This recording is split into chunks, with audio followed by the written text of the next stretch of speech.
Did not.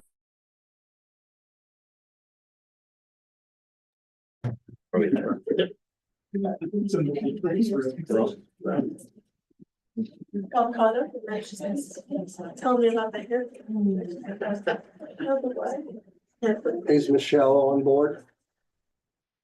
She's waving. Hi, Michelle. I have a coughing kiddo here, so I'm going to try to stay on mute through most of this. Yeah, as long as you're here. Okay, well, welcome everybody to this March 12th regular board meeting. Stand and say the Pledge of Allegiance. I pledge allegiance to the flag of the United States of America and to the republic for which stands one nation under God, indivisible, with liberty and justice for all.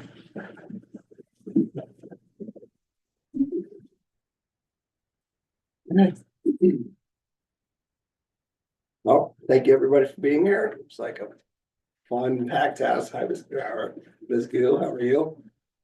All right. Can I get a motion to adopt the agenda? I'll make a motion, we adopt the agenda. I'll second. All those in favor? Aye. Aye.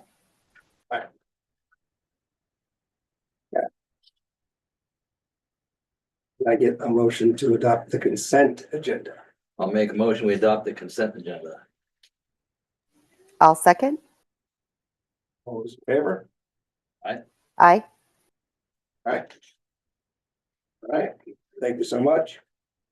Moving right into some Meridian High School student recognition.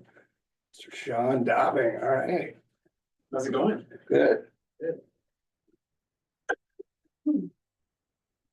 Right. Well, you may or may not know, but I have 3 presentations today. This is the one that is the one I was looking forward to the most. We get to talk about some students and the good work that they're doing. This is my first year as principal. So I'm in the middle of my entry plan year. And one of my main goals for this year is to make sure that we're including as much student voice in decisions, making sure that they're known as the stakeholders that they are. And so we started a student advisory group. This year we adopted the idea from the district office and Dr. Everett last year, where he met with a lot of students from the high school. And we expanded that idea and decided we'd have students at every school, and we'd meet locally, and then a couple times a year with Dr. Everett on that level. So we had 2 students in particular, Kennedy and Logan, who took the lead on this. But we were able to recruit a really good group of kids. And so there's about 14, 1, 2, 3, 4, 5, 6, 7, 8, 15 students that we have on this list that I want to recognize tonight for student recognition. And I invited them here, and if you wouldn't mind coming up so everybody can see ya. Get up there, girls.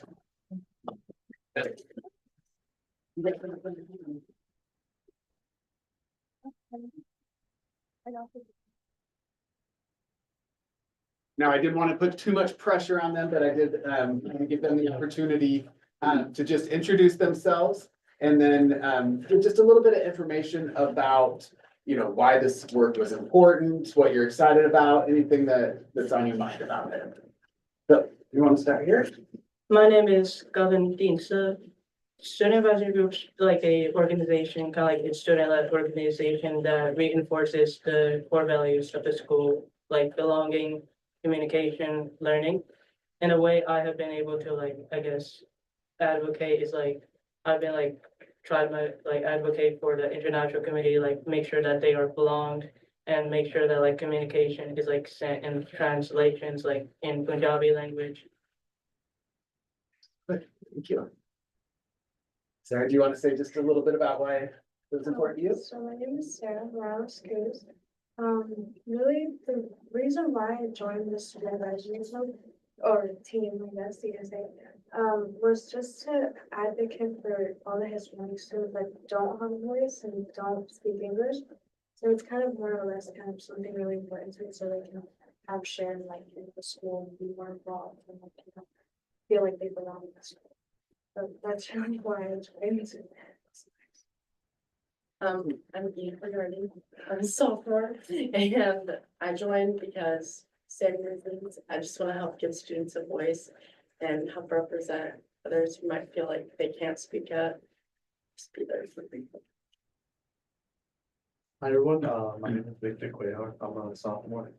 The reason I joined the student advisory group, is because I just want to represent my voice and make sure that it represents their voice too. And I think student voice is a good choice for our group and the whole school. I'm Logan Ignacio. I guess I joined this group last year, but I joined this group and then eventually got a place on the board because I want to hear what other people around my school have to say and then echo that to people who have the power to do things about it. And I just want Meridian to be a better place. Okay, yeah, I'm Kennedy. And I love student advisory, like just because it like broadens like my knowledge about everything. And I feel like I'm able to be connected to so many more students and like help people better, I think. And it like gets me out of my comfort zone and I just love connecting with other students I may not have connected with beforehand. So yeah. So I have a couple more things to say, but maybe we can give them a round of applause. Thank you so much for being here. Thanks for being on the team. We're really lucky to have you. I don't have too much more on this, but I do want to share. We did start off with a commitment to focusing on our strategic plan commitments, the belonging, communication, support, wellness, learning. And it was amazing. I mean, I've never really been in a group with students and started asking questions where I didn't get some information that's like super enlightening. They're sharp, they're paying attention, they know what they need, they know what they want. And it was amazing just right from the first meeting that Kennedy and Logan were running, that they started talking about these pieces, the diversity and student recognition. You know, what are we celebrating about our kids and are we having some diversity in what that looks like? The communication for clarity and awareness of all students. Support, they went right to recognition that students who receive ML services and students with IEPs, they need our help, they need some support. And so they're paying attention to that. And then the wellness piece, they're paying attention. They know that we have bathroom issues and vaping issues, and they want to commit to helping support the students that are going through that and making sure that the entire student body is safe. And then finally, the learning, making sure that students are aware of what kind of opportunities are out there. Just next week, we're going to host a table for the Skill Center NCTA to make sure that students know that that's an option that's available to them. But even simpler things like making sure that every student has access to the SAT and that there's some equity around that. Logan, that was one of the first things that you brought up, and I thought that was important. So they're fitting our commitments, and we don't really even need to prompt. And it's just some final considerations around this about this group. They are student run and student led. They put together the agenda. They're in charge of all the planning. We're there to support them, but they're doing that work. They're facilitating the meetings, and they're in charge of implementing that work. The demographics, it was really important to us that it matched the demographics of the group, matched the demographics of our student population, and to just a few percentages, we got that pretty close around race, gender, and even grade. And so we're just getting started with this group. I'm really excited about the direction it's going.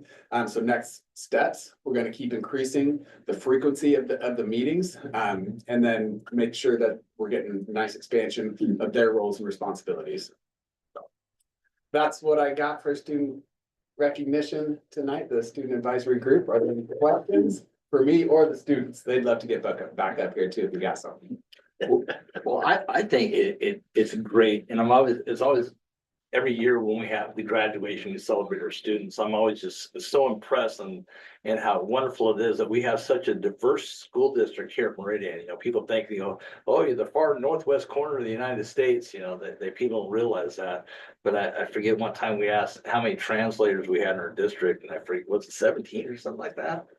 And access to people that can help. Yeah, and access to people have that, but I mean, it's so cool at graduation. Not only can we celebrate our students graduate, but we can celebrate diversity in our district, and families sit together at basketball games from all different ethnic backgrounds, smiling and talking to one another too. It's a great thing. I'm glad to see the students are engaging in that. So it's proud of all you guys.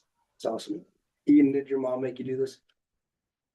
I mean, she definitely, like, I mean, I'm inspired by her. I always. You should be. So I think I missed how the students were selected to participate. I'm assuming it was a volunteer, or were there actually a process to be chosen for this kind of But Logan, representation? Yeah, so we had an application process and we ended up taking in everyone that applied because they all had very thoughtful responses and we didn't get like too many responses. We actually did have to do like recruiting and it was kind of based on demographics, like Mr. Doffing said. We like looked at areas of the school or groups that we were kind of missing. We targeted those. So in like September or something, we went around to freshman homerooms. We kind of talked about the group and encouraged people to apply. Nicely done. The first year is the learning year, so you're just going to keep building on this. Congratulations. Thank you. All right, excellent. Thank you. thank you. Well, you two have to stay, but everybody else. We can do one more round.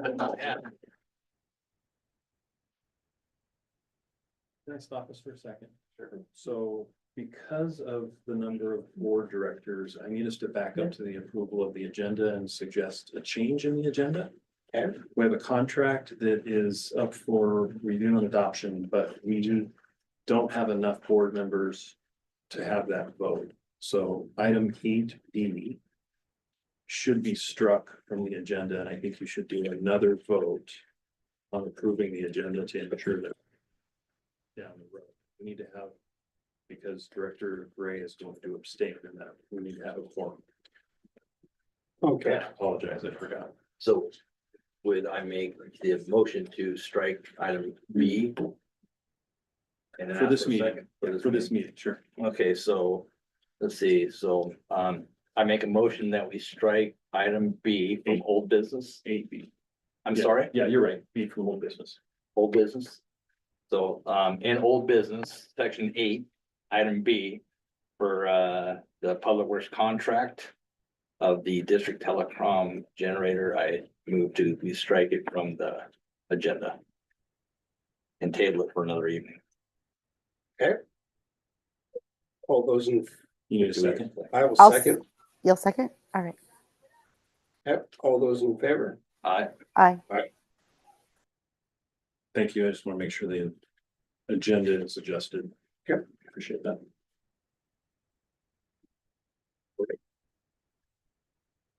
Well, we can move on to public comment. We don't have. Okay. Moving on to presentations. We have CD. What? Did we have CD? Not yet. Not yet. Presentation is first. Oh, I'm sorry. Okay. Looks like it's the middle school math board presentation up first. Yay. I got it.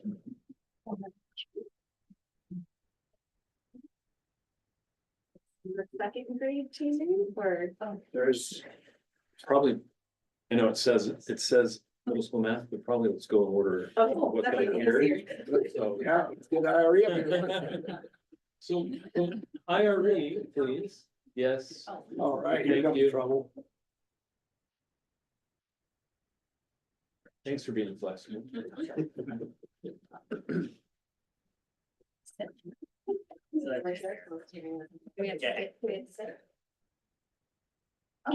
You can sit on there.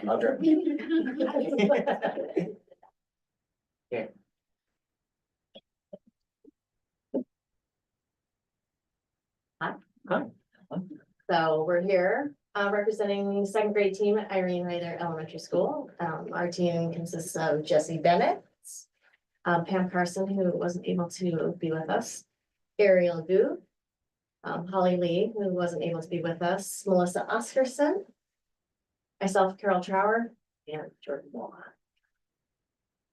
And we put together a presentation. Right? We took some time and put together a student growth goal this year, something that we really wanted to focus on as a team, looking at what we wanted our students to achieve specifically in math this year. So we looked at the standard, the core math standard, use addition and subtraction within 100 to solve 1- and 2-step word problems by using drawings and equations. And when we took our assessment, the average was about, overall average was about 60 on 3 questions for that, near the end of our unit. One of the things that we really focused on was looking at how will we know that they know it. We wanted students to be able to accurately use a strategy to solve a subtraction problem within 200. Do you want to continue, Jesse? Sure. So, one strategies that we taught, there are several strategies. Some may think there are too many strategies to choose from. But our mission is to give them all of the tools, and then they have the choice to choose the one that works best for them, because we all know that we all learn so differently. So we found that there's 3 strategies. We taught probably 6 in this unit, but there's 3 that kids kept going back to over and over and again. So we use a place value model, compensation, and then count back using benchmark numbers. We might call them friendly numbers. It is amazing and incredible to watch the kids use these strategies to solve very complex 3-digit by 2-digit addition and subtraction quickly and really confidently. Even our students that were kind of our struggling students, the lower kids, can see an equation, know they need to pick a strategy, and as long as you can help them, like, what's your first step, they're off and running, and it's incredible to watch. At math night, somebody else is going to talk about math night, but Jordan and I hosted a teacher parent or teacher big person, and it was so joyful to see the kids sit down at the whiteboards, us to put an equation on the board, the parents are like, no way, and they would teach them just like that. So it's been really incredible to watch the growth. All right, so taking a look at the PLC question, so kind of thinking about how are we going to know that our students know it, we actually pulled some student work, and just speaking to what Jesse had shared about some of those different strategies, we showed those to kind of show in action what students could produce. So coming back to that goal, thinking about how can they use not just one, but also 2 different strategies, and how can they accurately solve the problem? So in our work, we took a look, and if you look at the first 2 students' works, the first one is looking at using a number line and then how students can use that benchmark number. So we really teach into that benchmark number. So those are numbers that end in a 0 or 10. And so teaching into efficiency. So how can students efficiently and accurately get to the answer that they're looking for? And then also underneath, we have a place value model. So initially we teach into model form, which you'll get to see in a few slides. But as they become more comfortable with that, they start to use place value dots. And that goes into organizing their thoughts. How can they organize in rows of 5 and then efficiently, quickly, accurately get to those answers? So alongside next to it, we also have a sample of student work on formative. So while they do work in their workbooks, we're also having them work through formative online as well too. So as they get more comfortable and used to using that technology as well. Okay, and so how will we know they know it? This was our pre-assessment before we begin this unit and this specific topic. And so when we gave the pre-assessment, our overall score was 26% success rates and mastery of understanding and using that strategy. And so we've had some work ahead of us, and we were pretty excited about it as we talked about it and where we could go from here.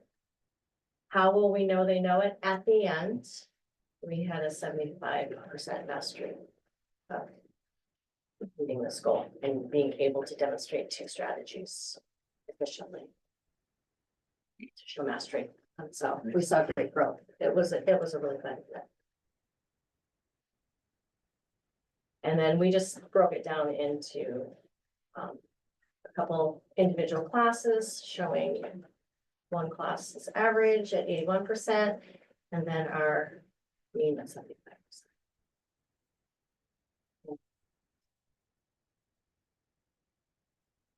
Okay, we're also, what will we do if they don't know it? And what will we do if they do? For this round, based on our pre-assessment, when we were looking at our tier 2 data and what strategies to look at and how to divide our kids to support them in meeting this target, we really looked at what will we do if they don't know it? And so we didn't stretch on this one. And we divided up classes, really looking at grouping students that were almost there, teaching them the strategies, and then some students that really still needed to work on some fluency and some numeracy, bringing them up to speed as we went through. And then the groups of students that were already there and were understanding it, they were working in their I-ready pathway, which is meeting their needs. And this is an example of some tier 2 work during that time. And this is a student's progression. And so the student was problem solving using a manipulative that we use called bundling, where they actually bundle and unbundle popsicle sticks to represent place value units. So 10s and 1s are demonstrated here. And that student was successfully able to move to representing the bundles in a drawing format. And then from there, progress to a more complex format in a place value structure using dot representation for each unit. And so it was a really beautiful progression during that tier 2 time as that student got mastery. All right.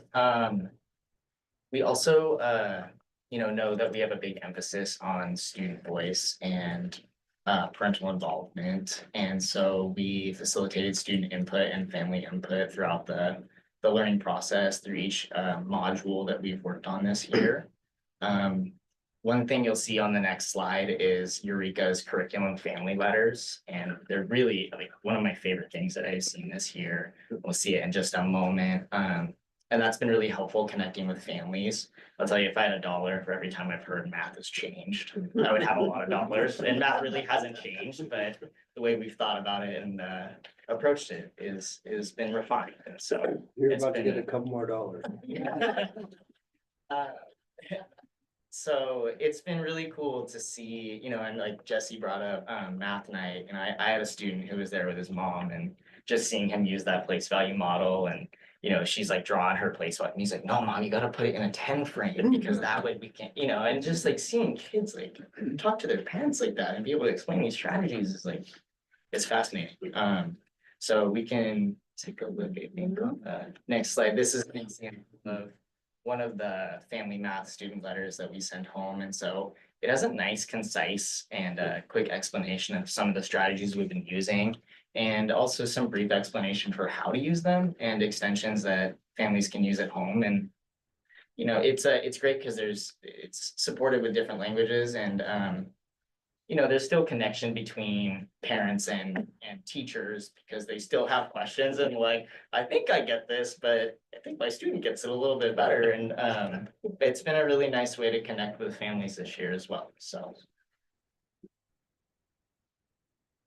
As part of this unit, we were seeking a lot of student feedback and wanted to hear some student voice as well. So we were interested in what are the strategies that students are preferring.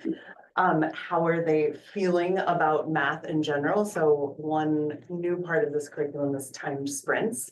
So collecting information of like, how do you feel about being timed for your math facts? And overwhelmingly, most kids like the sprints, which is they enjoy the challenge. They like to try to beat their scores. They like to see that growth. And also just seeking some open-ended comments, if anything else you want to tell us about math. It was really interesting how most students feel pretty positively, but we also had smaller groups that are saying, I don't really like math. And seeking then follow-up information about, are these also the students who don't feel successful with math? Is it linked to their level of success, or is there something else? I ended up finding that some of my higher achieving students were feeling bored. So they're saying, I don't like math, but I'm really good at it, but kind of best in the class, but I don't like it. So that helped seek a little more information about how we can best support them. Which then leads to some home connections and challenges in math for best then meeting students in all directions. This is an example of an assignment that Mrs. Trower sent home. We were doing alternative lengths of measurement, so cubits and palms and cubits. And having students then measure different objects in their own homes with their families using these alternative units of measure. So finding some of those connections for extension, stretch. And then for stretch 2, now we're starting our next round of tier 2. And so those kids that are feeling bored are now exploring logical thinking and logic puzzles, as well as starting to think about the idea of multiplication. And so they're spending some time now getting stretched. One thing too, on this new curriculum that we're all kind of learning about, it's really been fun and interesting for kids that maybe don't quote unquote like math. There's always something about math past, and you can always catch a kid who's really interested in history or learning just interesting facts. And there's always like a little thing at the beginning of a unit that really capitalizes on math past. And that was the digit, the palm, and the cubit. And kids just glom onto those little nuggets. And it's been really great for the, overall classroom culture and morale to be like, oh, I just learned something that definitely my parents don't know. And I get to go teach them. And that's just been, so thank you for our new curriculum, because it's been exciting in that way as well. It's thinking of math in different ways, which is great. And math hasn't changed that much.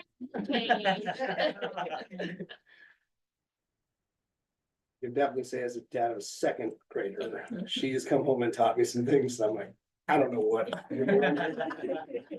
I didn't get there, but you got there and I'm cool with it. You guys are doing great. Really appreciate it.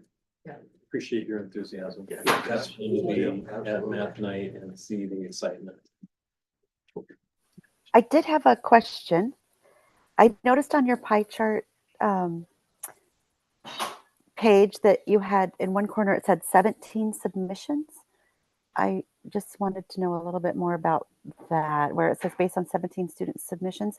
Yeah, Is that all of that's for one single class. So, okay, so our classes only have 17 or? There were 17, there might have been 17 that took that assessment that day. If there might have been some absences that didn't get entered into formative, sometimes there aren't. So if you go to the very first slide, there were 121 students. Awesome. Thank you. I missed that little one on that corner.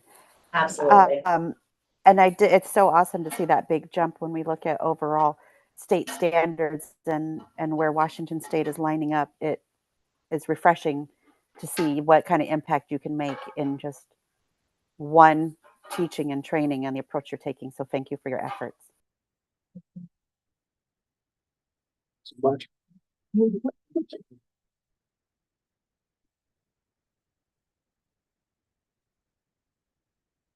Guess we'll keep the middle school at bay and ask for the high school to come up, please. Goes right there. Yeah.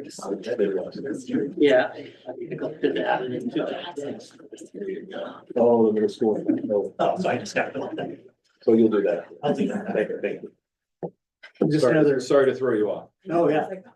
Thank you. Thank you. Thank you. It's not another fake, you're not gonna bring them. No, you're good. Gotcha. You're good. Settle in. So here we go. I'm glad to be here. I'm Fred Wiley and this is Andrea Ames. We're the Meridian High School chemistry teachers, 10th grade. there's a third wheel, but she doesn't teach chemistry. She does physics and biology. That's Kelsey. So we gave her the night off. Actually, she had something else to do tonight because this was postponed and all that. But on the right-hand side of that slide is pretty fun because we had snow days a bit ago. Actually, this might have been last year's snow days where we were stuck at home for days. There was one moment where one of us texted the other about something, but we were doing the exact same thing at the exact same moment. So it's kind of a funny picture. And our little text thread is called the Dream Team because we are super fortunate to have three really, well, okay, I'm super fortunate to have two others. You know what I'm trying to say? We're a great outfit and we've really needed each other for the last 3 years to pilot this program. And then get like 2/3 of it last year and then another third dropped in this year. So it's really been a lot of teamwork that couldn't have done it without each other. Right? That's good. Okay, so this is a chemistry focus this year. Last year we talked about biology, so we're going chemistry this year. The standard that we are focusing on is up here, basically it's electrostatics, so how objects are interacting in electric fields or magnetic fields. For this one, it's electric fields and what happens to things in the field and the energy associated with that. It's a really important one for lots and lots and lots of everyday things and also as a building block in chemistry. So this is a really high priority standard for us. So the pre-assessment for this is pretty much every unit we start with what we call an initial model. So rather than a pre-test, it's like, hey, what ideas do you bring to class? And students bring lots of really interesting and valuable ideas to class, and we want to get at what are those ideas. So we will give them an initial model that looks like this, and there's lots of elements that are really, really strong in a lot of these models. But if you look at kind of the proficiency, we kind of sort them. We're like, did anybody actually understand this before we got here? And the answer overwhelmingly is no, because that's kind of the point of where we're at in high school. And we wouldn't expect most students to come in with proficiency. And so we kind of rank these of like, we really have a long ways to go versus the ones that was like, we've got some pieces in place, but we're not fully there. That's kind of our initial model. So students will do that on their own. And then we do an initial class consensus model where like, hey, group project, everybody's brain, hive mind together. What do we have? And we come up with an initial class consensus model. So where students are plussing or adding on to each other's ideas and building off of and refining ideas. But these are still initial ideas. So what are we bringing with us? Which gives teachers a chance to figure out like what are people bringing with us and where are the areas that are really have a long ways to kind of be developed. So we come up with these class consensus models that live on you can see this one like on the left has 9/5/24. That was like second week of school. And we love putting a date on that because it's like, hey, in September, look what we knew. And by the time we get to the end of the unit, it's pretty cool to be like, wow. And students often will be like, wow. Wow. Yeah. Okay, go back to that last one. Okay, so that's my cousin Steve on the bottom right. And he was hit by lightning, so it's really great. He's okay. It was like 25 years ago. So I don't want to necessarily say this out loud because paychecks and everything, but it's pretty easy to teach this stuff because it's lightning and everyone gets excited about it. Very first day or second maybe, we build these monstrosity thingies. They're called lightning, what do we call them? Lightning somethings, machines, I guess. And you can get them at Lowe's, just a bunch of stuff. And you run water through it. It's kind of like a waterfall that goes through those HVAC collars into buckets. And there's wires. And then ultimately there's two pennies on the bottom that after the charge builds up, there's a spark across there. And it's just crazy because it's not plugged in. There's no batteries. It's just weird. And everybody wants to know what's going on. Fortunately, like 2.5 months later when we're done, they've all forgotten about this. So we don't have to explain it because it's way over everybody's head, our heads too.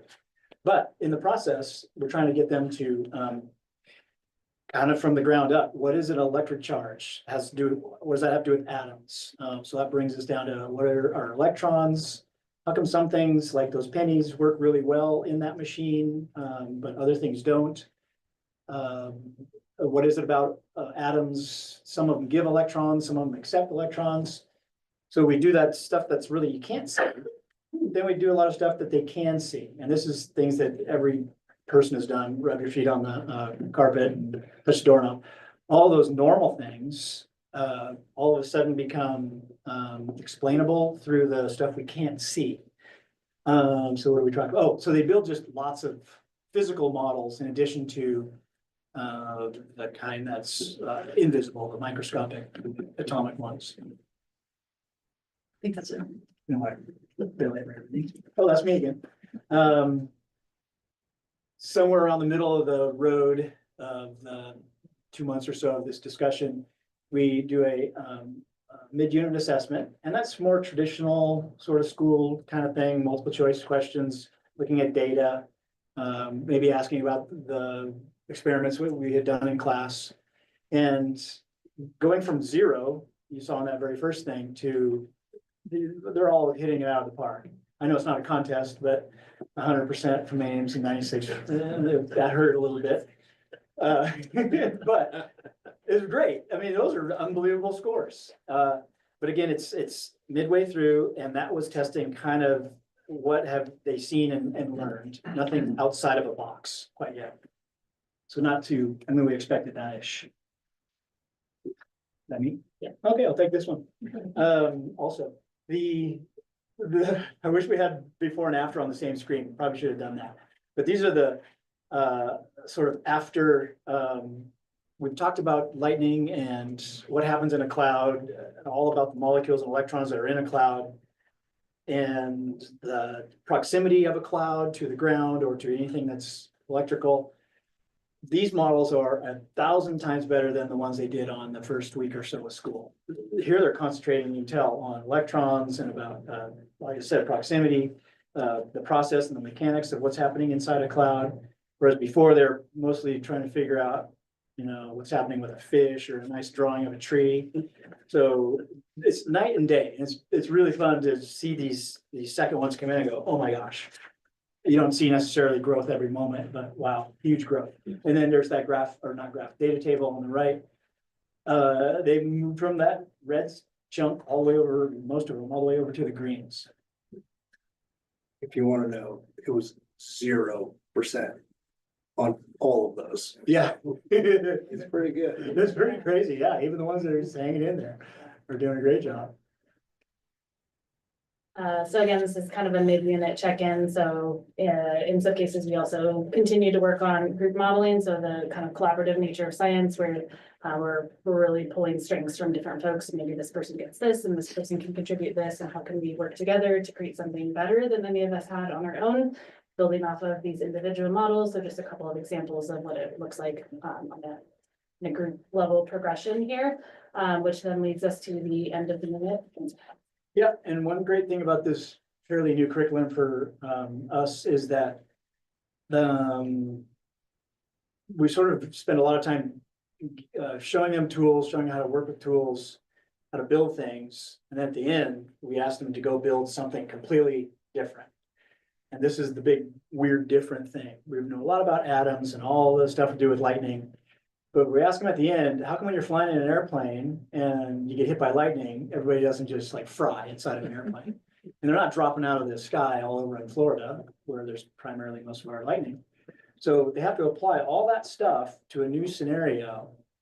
And it's a challenge. This is the first thing of the year. And they don't, well, I guess this is the first group that came from biology. The first one who ever saw this might have been you guys, I'm not sure. Yeah. It was you guys, yeah. Yeah, it was like, okay, how do we answer that question? And they struggled, and it was really awesome to see them struggle and then make sense of the question itself. And then have the confidence inside to whip those tools out and, you know, construct this amazing answer. Oh, and what I say, yeah, students apply their learning to a brand new context, way higher level than just the recall, learning, you know, parts of an atom, all that kind of regular stuff.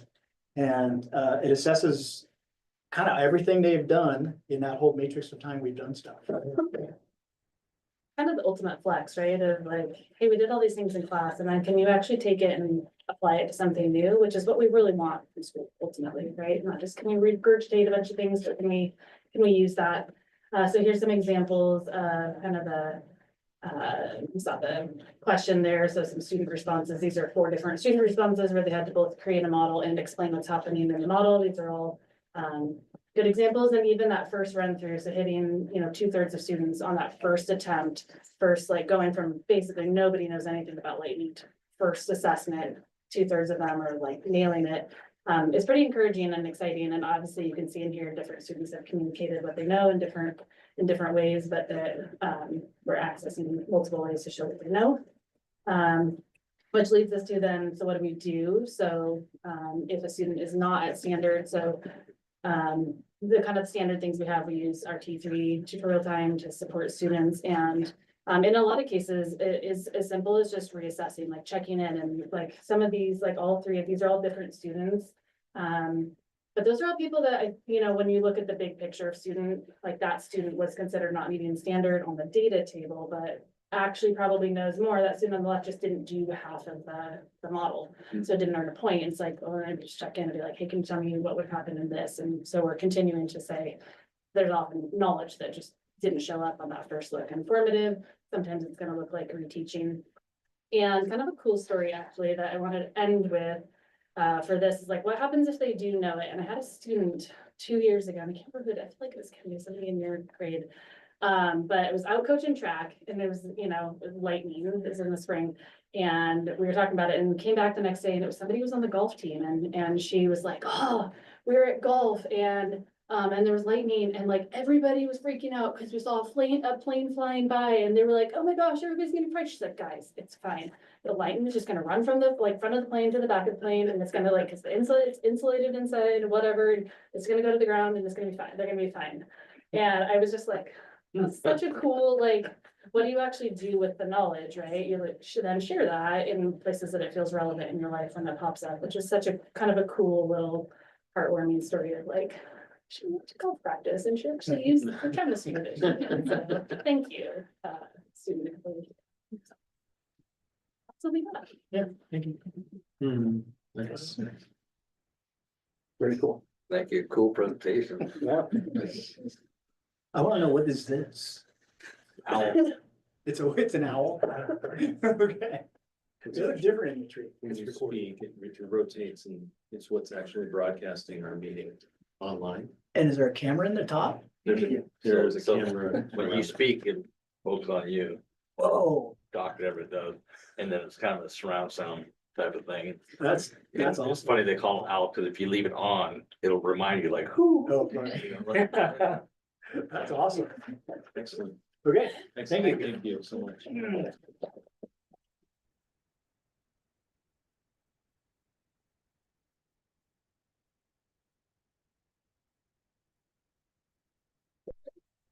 It's turn. sorry. They're patiently waiting. Just give me touch.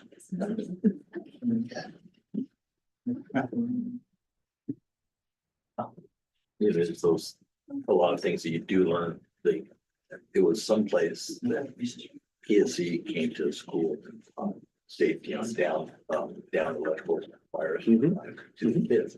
And a real situation happened where it did, mom parked there, and the students said, mom, stay in the car, they are safe here. So it could potentially save their parent's life. Yeah.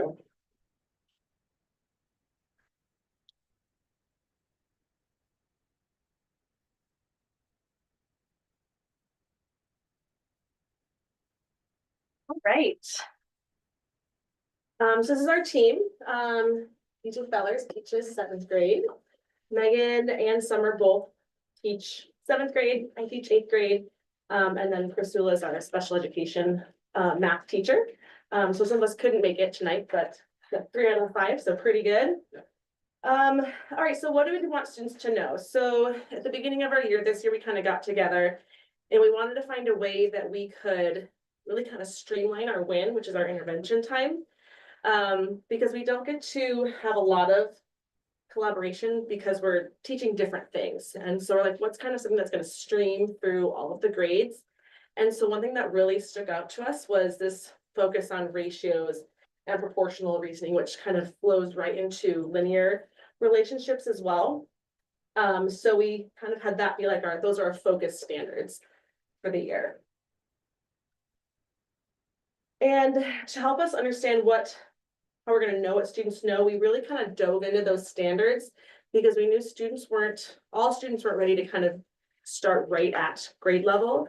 So we did a deep dive into the standards and kind of looked to see what are all of the primary standards that are kind of feeding into those. We could look at those prerequisite skills and kind of start there and build those up in our intervention time. So from that, and looking at all of those prerequisite skills, we created a CFA, or a common formative assessment, that we gave to all students in 6th through 8th grade.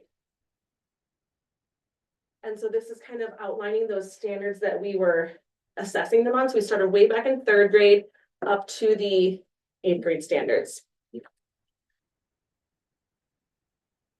And so based on those results, we designed our tier 3 win group. So this is outside of the normal classroom time. This is during our intervention time. And we've been focusing on fractions on a number line, multiplicative comparative word problems, and multiplying and dividing fractions, because those are skills that they really need to have down pretty well in order to do the on grade level stuff. Feel free to jump in. I'm just okay. Okay. So what do we do if they already know it? Well, they have their individualized paths on iReady. So some students were already there, and we didn't want to have them kind of not having anything to do during intervention time or just kind of sitting around. So they have their individualized paths, which meets them right where they are. We've been using Math Nation this year, which has been a great way to extend learning. And then we also have some accelerated classes and advanced classes that students can be a part of. So after that first round of win, we had 6th graders, 7th graders, and 8th graders. So after we gave the assessment to all 6th through 8th graders, we selected 78 students of that big group who really needed to have some of that tier 3 intervention time. And so of those students that we had, 52 were able to show mastery after the first round. And so, and those who weren't, we kind of kept going back and intervening at that. So we had quite a few who were able to increase in their mastery. And so this also plays into our classroom assessments as well, because all of this stuff is helping support the on grade level learning. And so we all had a different unit that was kind of focusing on ratios and we've got some data on that as well. So BJ can share the 6th grade. So this is in 6th grade, we actually have 2 units that are ratios and proportional relationships. Our second unit is just kind of really introducing ratios, what they are and how we work with them. And then our second unit is rates and percentages and how that relates to proportional reasoning. And so this is before our first ratio test. We did a pre-test and they got 32% were at standard on the pre-test. And so we did the regular teaching in class, but then we also pulled those kids that needed those prerequisite skills in the win before we got to that grade level post test. And then we saw that we went from 32% to 87% on that ratios test. And so it was really because not just focusing on the grade level standards, but also those prerequisites. And then same type of thing in 8th grade, we had a unit about proportional and linear relationships. And again, those prerequisite skills were really important to kind of build that foundation. And so I should have put numbers on this. But the pre-test was, I think it was around like 15% of students were able to show proficiency. And then just around 80% were able to show proficiency after the post-test. So again, that was after the in-class grade level teaching, in addition to those intervention times, just we're building those prerequisite skills. And I'm noticing, like, as we are building those prerequisite skills, students are they're just finding to be more confident in math as well, and just kind of having a better, I don't know, outlook on math. I think they just feel like they can be more successful because they've got the tools that are helping them to be successful. And then I'm seeing that too, and that's like what's really exciting as being a teacher is that we're putting all this work into these intervention times, and the kids who used to be like really quiet and not want to like volunteer anything in class because they weren't confident, because of that support that they're getting during our intervention time, are now like raising their hands and helping other people and just becoming more confident in their math skills. And so that's just really heartwarming. It's nice. Can you actually back up the slide? I'm hoping that you're celebrating that. And I see that 13% is in that second quartile, and there are none in the bottom half. Yet in the pretest, no one was in the top quartile, right? And so as someone who didn't find a lot of success with math early on, it reinforces what you're giving our students. So I hope you're celebrating with your kids. It's good. Big jump. So, Heather and BJ have been talking about like what we want our students to know. I've been thinking a lot about like, how do we help students like assess where they're at and like what they need to know to be successful? Like, I really want them to take ownership of their own learning because there's just so much power in that.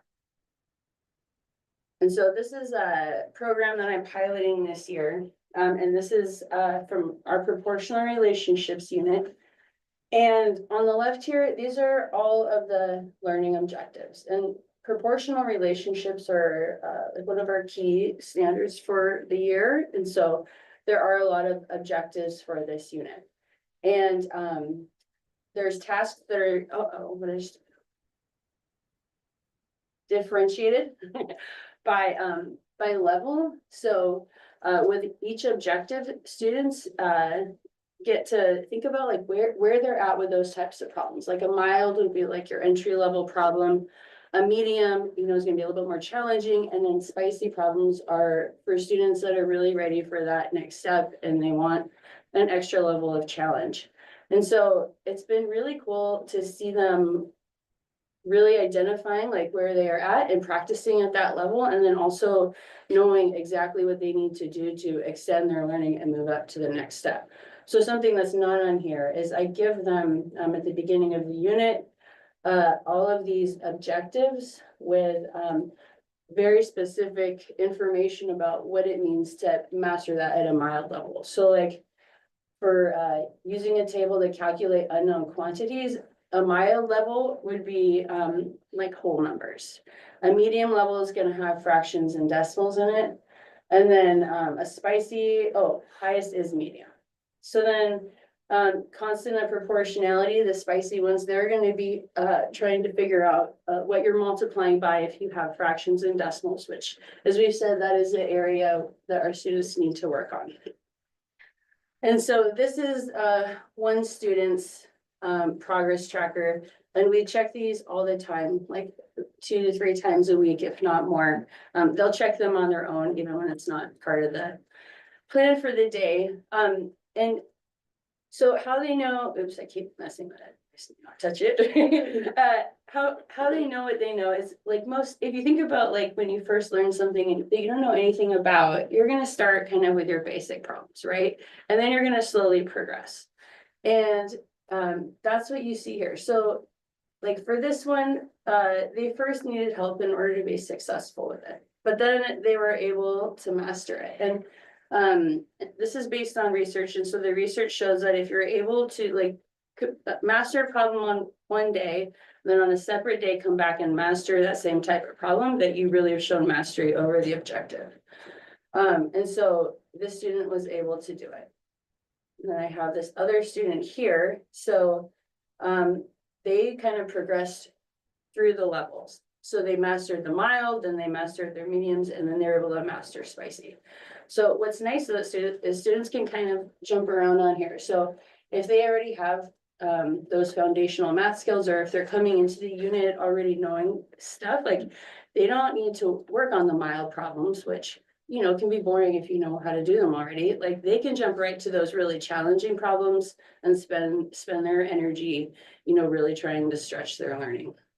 So, and it's also nice because they know exactly what they need to do. There's no surprises. It's not a mystery.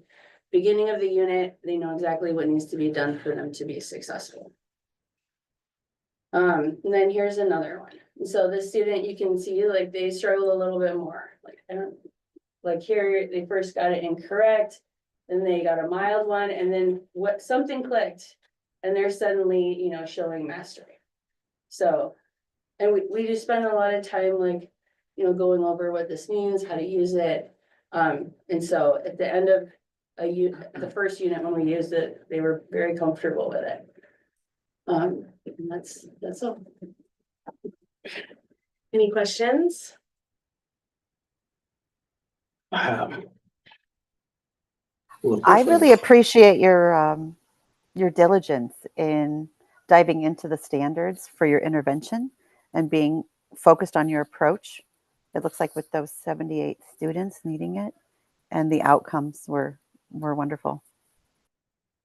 Yeah, it was a really a fun process really, because we were able to kind of all look at the same content and work together to develop those assessments and work together to develop the intervention activities. So sometimes at the middle school, we feel like our PLC team is like a PL-me team because we're all individual, but it was really nice to kind of put our heads together and come up with something that was really successful for students.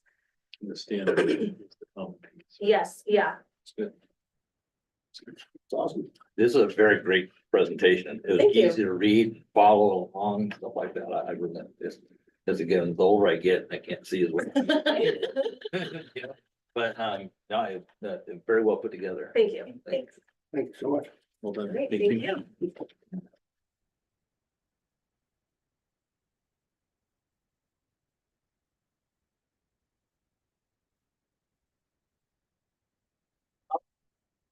Like we got some more Sean Dolphin with the Meridian High School school report. Thank you. Thank you so much. Ooh, hey, Robert. Here we go. Duo. I don't know if we're dynamic or not, but we're doing. You guys are doing great. There's two of us. Yeah, that's kind of nice. And I saw two Kratzings in one room. Hey. Right. I just want to point out too, it's almost 7 o'clock and it's still a little bit light out. Yeah, that was nice. Moving in the right direction. Yeah, yes, for sure. All right, well, what did you say? Okay. I'll be the timekeeper. We got 90 seconds. Gotcha. Okay. All right, so annual report from Meridian High School. This is my first year, as you know, I'll say again. And so I am in my my entry plan year, meaning that I am taking some time to meet with people, stakeholders, talk with students, talk with families, look at data and really identify the direction that we're going to be going. Now I did get a little bit of a head start because I was in the building last year. And so once I was hired almost 1 year ago, I started in on meeting with all the staff and spent about 10 or 15 minutes with each staff member at the high school. And I got some really good feedback. Some themes of what people were saying. First of all, positive culture came through a ton. One person that they were in their first year said, I feel really proud to tell people I work for Meridian High School. And I thought that was cool. He was at the store and somebody said, oh, what are you up to? I said, Meridian High School. And he said, he felt really proud about that. Over and over, great kids. That's the story I tell all the time, is just how nice the kids are. It's just an easy story to tell. And a supportive community, you all know that. But there were some things that stood out on the other end too. We have our weekly homeroom classes where the business of school takes place, where our SEL lessons take place. And a lot of teachers were saying that's a tough time.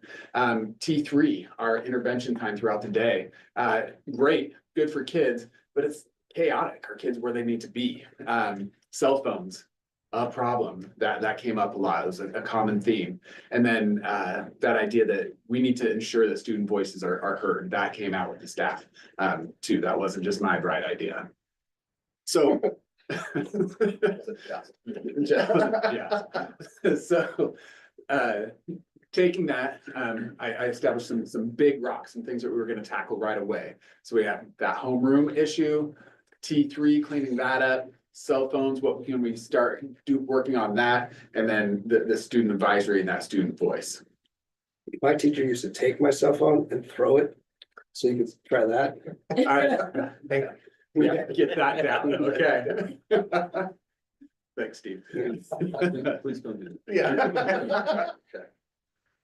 All right, so with homeroom, some of the challenges that we faced from the beginning was there was inconsistent delivery, and that there was a lack of ownership on the homeroom content. Teachers were being given lessons and just asked to run with it. So some changes that we did this year. First of all, that we do once a month meetings. Those homeroom teams are divided into grade level homeroom teams. And so teachers would take those lessons, take a look at some of the data, and then modify those lessons, make it their own, supplement, do what they needed to do. So when they went in to teach the lessons, they had spent some time looking it over and putting their fingerprints on it. So moving forward with homeroom, we want to take that work that we've done with the ninth grade success team. I've spent a lot of time talking about that, and the work that's been taking place there that's been really successful, and then combine that with that grade level homeroom team, and try to bring that together in one cohesive unit. And then we also have a new high school and beyond plan platform called School Links that we're really excited about, that will hopefully clean up some of those things around homeroom as well. So just some data around some comparison in October of 2024, so the beginning of this year.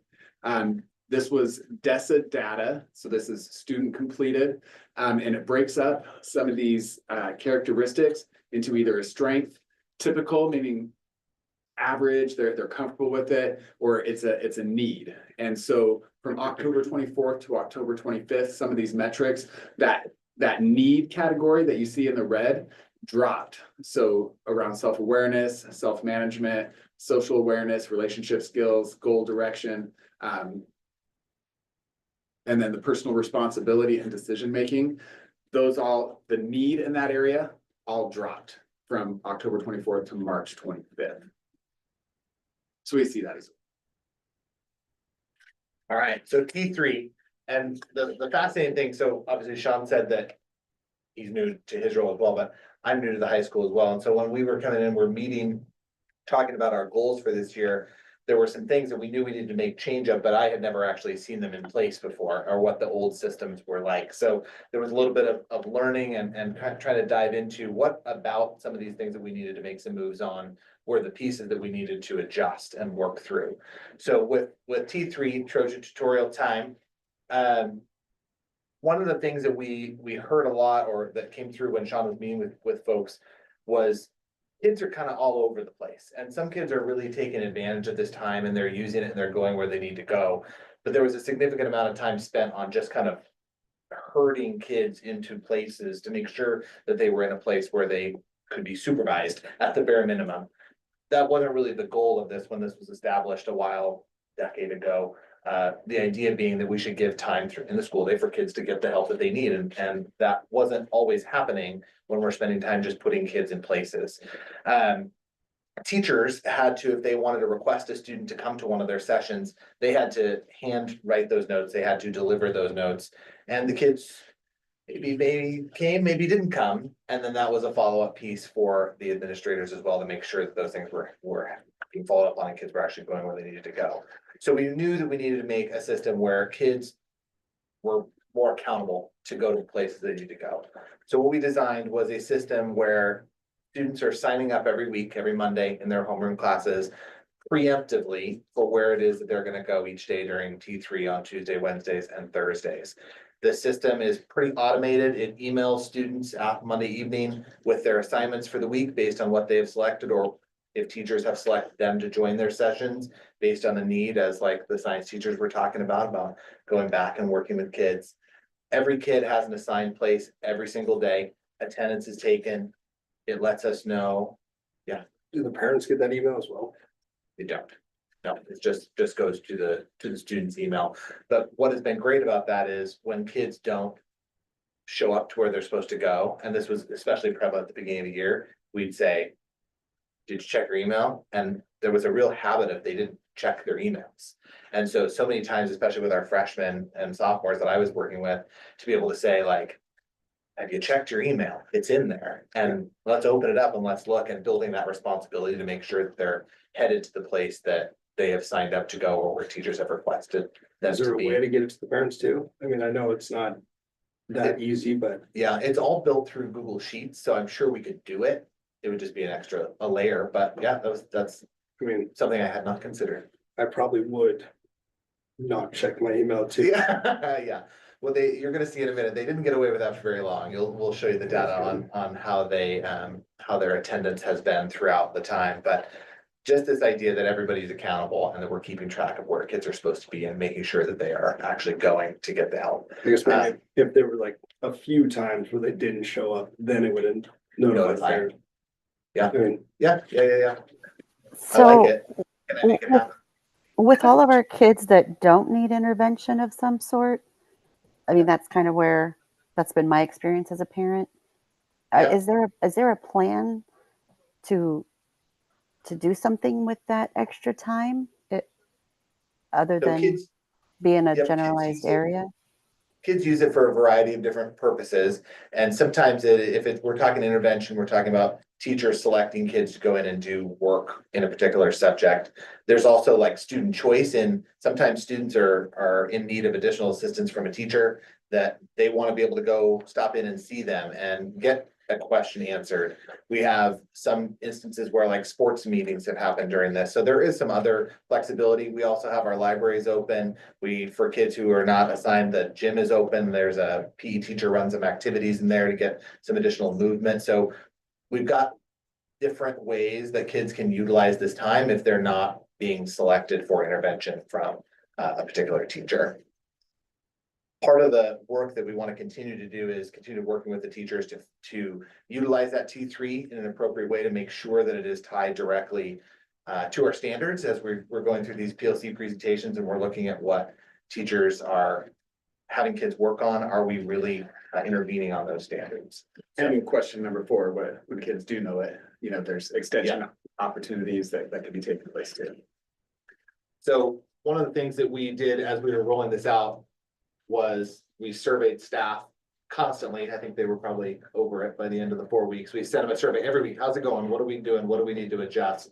And we've kind of included some of those graphs there. And I think when we got to the end of 4 weeks, we sent them a pretty comprehensive survey. And that last question there was, moving forward, do we keep going with this new system or do we need to rethink it? And we got up to 94% saying this is the way we want to go with this new system. In the graphs above that, you can see kind of the teacher analysis of what's the impact of this, how effective do you think it is, how satisfied are you with how it is working. Purple and green are 4 and 5 on that 5-point scale. So you can see the majority of folks on staff felt that it was a positive adjustment. On the right side here, you're looking at kind of our attendance data. So for 9th and 10th graders, there's been 18,540 sessions. If you take the number of days times the number of kids, and of those 1.2% are kids not going to the right place. And again, I wasn't there last year and I don't know there was any formal data on how many weren't going to a place, but it was a lot more than 1.2%. I don't know if you guys can nod your head to that, right? Yeah. So you can also see there, like 140 students had one time where they didn't go to the right place. And then that drops down to 59 twice, 16 3 times, 5 4 times, and 4 5 times. So once we're having those conversations, they realize they're being held accountable to go to these places. That has deeply dropped off by this point. So we're feeling pretty good about that, but we're going to continue to work on it and its application with staff. Is it just the teachers that have to like say this kid needs this T3 time? Like, are we looking at overall grades for every single student and saying, hey man, you may not think you need this, but yeah, you do? So there's a report that comes out every Monday morning because they do it in homeroom. So every homeroom teacher gets a list of the kids that are in their homeroom and any classes that they're not passing. Okay. And so as they are meeting with kids and they're doing this sign up, they can check to make sure that kids are selecting into places that are appropriate for their needs for that. Don't want to leave it up to the kids too much. Yeah, there's some voice, like but there's also some encouragement. Yeah. And that's when we do some of our tier 3 intervention work. One of the things we look at is where kids are going for their T3. And it's pretty impressive how often they're being assigned either by the teacher or self-selecting into the places that they need to go. Yeah. I was surprised. Yeah, we started looking. That's amazing. Yeah. In the gym. All right, the next big rock was cell phones. Last year, or actually the last couple of years, we've had a plan, we've had a building policy, which was there's no cell phones. And that was enforced at whatever level the teacher wanted to enforce it.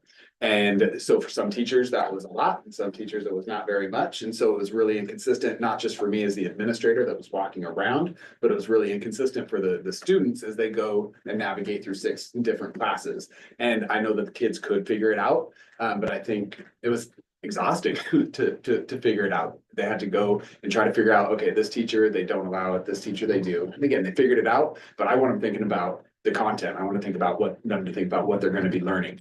So changes for this year, this was another one I got a head start on, is coming together with the leadership and by extension then the rest of the staff and thinking about what can you enforce? What are you willing to enforce and what does that look like? And we came across a school-wide alignment for all classrooms to be a phone-free zone. Now, it's not perfect, and we know that there's some things that we didn't anticipate, but for the most part, when I go around and I walk around in classrooms, I see very few cell phones. They're there, but I mean, last year it was, you go into some classrooms, every kid had their phone out, and not just sitting on the desk, but out. And I don't see that very much at all anymore. So it's been a huge improvement. I think next steps is making sure that we partner with the district and start working towards something a little bit more district-wide that we can enforce, and looking at the school board policy and procedure and what that might encompass, and making the adjustments that from this almost pilot year that we've had, because I feel like we've learned a lot and there's some changes that we would make going forward. Is there still detention in high school? Yeah. Rubber rooms? No rubber. No. Just detention. After school detention, before school detention. We don't do before school. We do lunch after school is the most common formal consequence. Yeah. And it gets to that. Good. Yeah. That used to be a thing just for talking, let alone having some distracting device out. Yeah. I know you've been here the whole time, Michelle, but that startled me. I'm glad my voice startles you. That says a lot. Keeping us awake. Thank you. I do want to interject. I think that there are some pieces while we do revert back to the old days, like how good it was. There are things that are being done in policy, and as we know more, we get better. And there are things that are happening here that change behavior that also encourages agency. So students are making wise choices. I've never been a big fan of cut them off completely in a society where these are tools for efficiency and proficiency that they have to understand how to use. So I think what you've done is you've struck a nice balance. Yeah. Thank you. Yeah. And just a quick look at some data around cell phones. Last year, the number of first offenses where a cell phone would come to the office happened 60 times. Students that it happened the second time with, 14, and then the third offenses last year, there was 2. And then you can see for this year, and we still have a couple months to go, so we're fingers crossed, but we're down pretty significantly to 12, 3, and 1. That's pretty good. I appreciate your efforts. My daughter is actually in your statistics. I wasn't going to say anything. No, I know it. She came home. She told on herself. It was great. That sounds like her, I guess.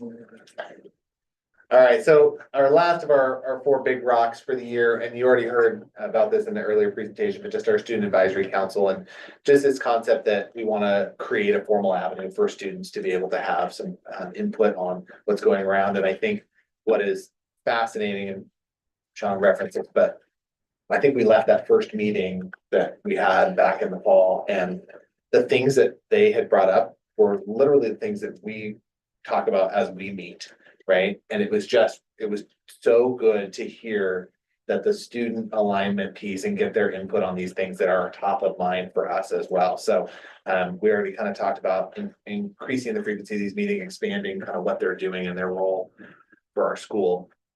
you know, we were talking about, as we were thinking about data for this, and we just kind of wrapped up our CEE window for the year, but we're excited to see isn't just these questions, but there's a lot of questions on that CEE survey for students that capture how connected do you feel to your school?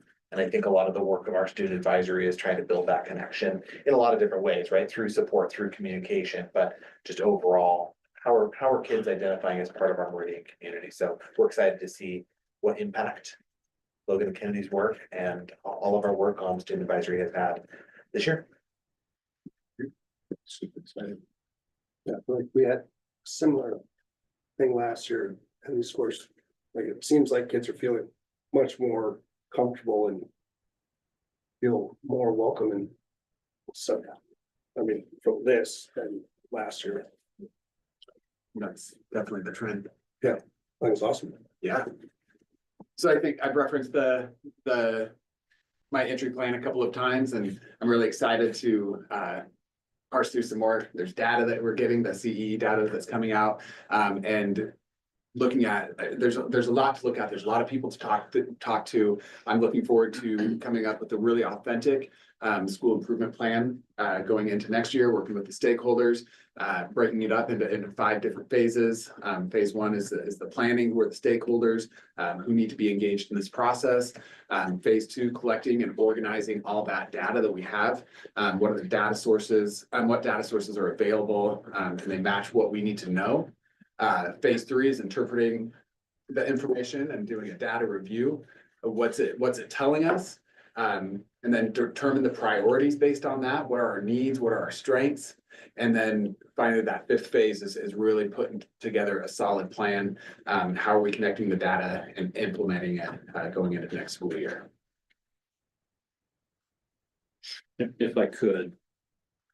A building leader in education today is one of the hardest jobs in education, and then it gets to be a little bit harder yet at the high school level, because it's where the outcome happens. It's where we launch into whatever the next phase is. And so being super thoughtful about how you approach the work and engaging and understanding, even you were here before, but you had a different viewpoint, right? You were in a different role.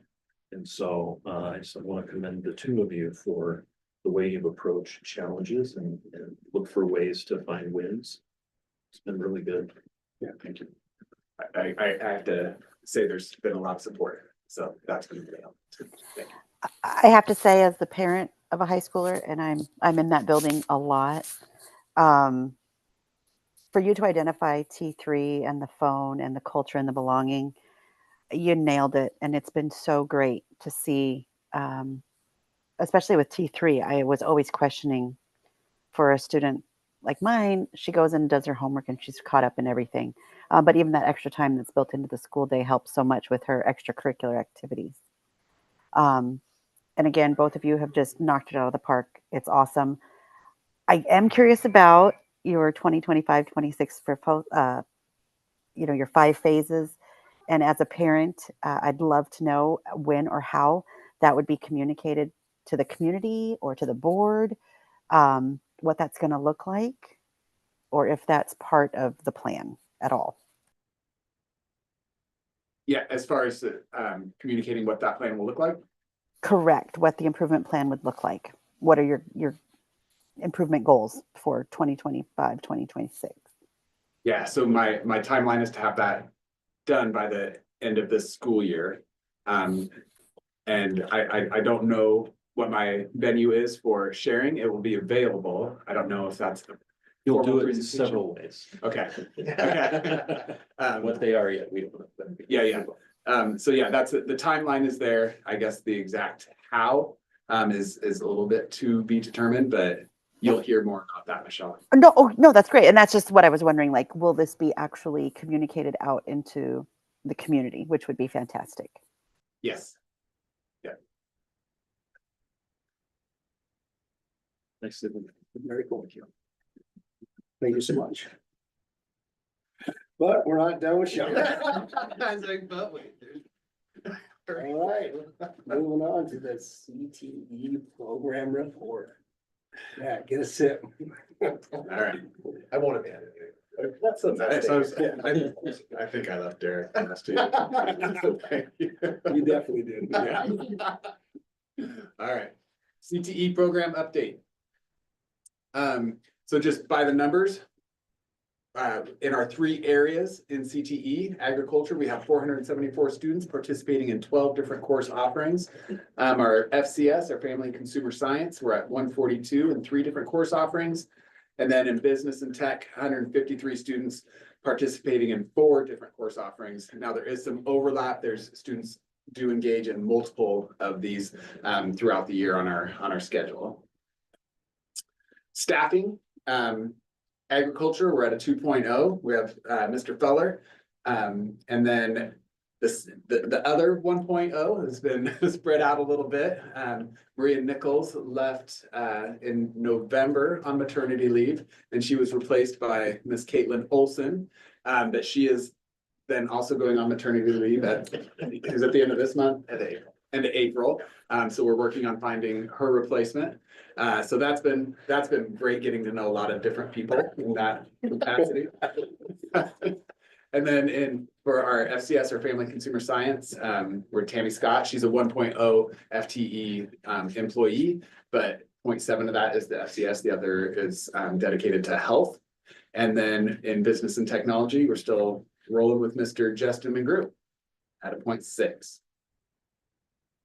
So one thing that's kind of cool about what we do in CTE is the offer course equivalency. So we have 4 options, well, 3 this year, where a student can get a CTE credit and a core credit. And so for plant science, food science, and ag, power, and tech, they get their CTE credit satisfied, and they also get their core science credit satisfied. Next year, we're rolling with personal finance as a 3rd-year math option, and that is articulated through Whatcom Community College. And so they get a 3rd-year math credit and that CTE credit satisfied. So some real world student industries, when we're talking about CTE, career technical education, it's really important to have that component established. I mean, really across all of the comprehensive high school, but particularly in CTE. So some of the opportunities that we've had to produce a high stakes audience for a high stakes audience while earning funds for the program. The plant sale this year will be May 2nd and 3rd. And now that my wife Amber has found this little nugget, she is committed to it every year. Great. Isn't it? I mean, the quality, the price, just yeah. She's always like, "Can you get me in on that front line?" I was like, "I don't think we're there yet. A couple more years." So there's 60 students plus involved in that program. I asked, how many plants? There's too many to list. So I put dozens. It could be over 100. I don't know. So different plants, different hanging plants. Like it's really popular. Definitely over 100. Definitely over 100. Okay. 4 Mother's Day. Yeah. And then it's good looking. Write that down. And then they do a Valentine's Day floral arrangement. And then historically, they've done an arrangement of the month club where you subscribe. And that's been really great for the last couple of years that I've been there. But with Maria not there this year, they decided to take a year off. So sorry, Rebecca, it's always been amongst the staff, they always get in on that. So maybe next year. Yeah. Yeah, great. All right. Some of the real world student industries that we have also going on is the food, family, consumer science catering, recurring. They do all the snacks and the beverages for the thriving futures every month. And then they supply the cookies and the coffee and the tea for the coffee cart that goes on sale at the middle school and the high school. Some of our special education programs take the lead on that. It's a small business venture where they actually deliver it and they charge it and they handle the money. So that's pretty cool. And then they do a lot of standalone events where they feed us at staff work days. The kids always are there and doing a great job. The pride that it's just so evident, the pride that they have when the staff is coming through and they're getting fed and, so many compliments, like it's really pretty cool to see. And then we have the yearbook where they have 52 graduation announcements and 4 business ads to date. And then they also run sports photography, and there's 24 teams so far, and then 10 separate distinct orders depending on the season. Some of our community partnerships that we have we have a limitless learning program that is in a partnership with the Boys and Girls Club of Whatcom and the BTC. That's a grant that we have through the Gates Foundation. We also have the Whatcom County Dual Credit Consortium. Dual credit is when students who take a CTE class at the high school, that class is articulated at a college, and so BTC, Whatcom Community College, and these students get high school credit and college credit. So when they get done with that class, as long as they get a B or better, they have an official college transcript and they have that college credit. And so we have the Whatcom County Dual Credit Consortium. All the schools in Whatcom County partner up to have some alignment in the way that those dual credits are those dual credit opportunities are articulated, and just getting some alignment. And so from what I understand, and this, as the new CTE director, this is new information to me. I guess it's pretty rare for a county to have that level of alignment and commit to that. Each one of the school districts pays into that consortium so that it helps facilitate that work. And so there's a CTE dual credit proviso that is 5 county. So Snohomish, Skagit, Whatcom, Island, and San Juan. They're looking at the work that we're doing and they're trying to replicate that work. It's funded through Olympia. And so that was pretty cool to find out that, they're leveraging the work that we're doing and modeling what we're doing to make that work at a bigger level. I also have to point out that the Skill Center in CTA is a big part of that dual credit work. A lot of our students, when they go to Skagit County to the Skill Center there, they're getting that dual credit through the program there. And the programs we run here with fire science and welding, they also are getting that dual credit through the skill centers. And then finally, just some learning trips that the students have gone on. They're going out and they're seeing industries. Industries are coming in to see us. We're going to the Skagit Valley College. There's a program called Learning with Leaders, which is pretty cool. BTC does something similar. NCTA has a See Yourself Here program at the end of this month. And it's just an opportunity for kids to see what's out there and available to them.